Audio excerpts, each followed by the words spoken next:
Dulu fikir simpan emas ni kena ada duit lebih, tapi semua berubah bila kena 1 dinar. Nilai dia sekitar 2,500 bersamaan dengan gaji sebulan bagi ramai orang hari ni. Actually, 84% rakyat Malaysia langsung tak ada simpanan kecemasan. Gaji masuk, tak sampai hujung bulan, gaji dah habis.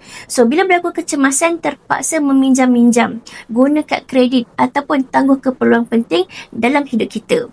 1 dinar ni berat dia 4.25 gram. So, kalau kita bergaji RM2,000, target yang paling asas iaitu 3 keping 1 dinar ni untuk simpanan 3 bulan gaji. Bukan beli sekaligus, tapi kumpul sikit-sikit. Sebab itulah emas ni tak perlu tunggu kaya baru nak mula, tapi mula dulu sampai kita jadi kaya. Dengan ekor emas gap, setiap RM100 pun dah jadi grade emas. Bila dah cukup 4.25 gram, terus boleh tukarkan fizikal kepada 1 dinar. Tak perlu modal yang besar, tak ada komitmen bulanan, tapi disiplin itu wajib. Mulakan dengan 1 dinar, kemudian 3 dinar dan teruslah jadikan target untuk ada 10 dinar. Di saat itu, kita bukan saja ada dalam kecemasan, tapi kita dah ada simpanan yang kukuh dan stabil dengan simpanan emas ni.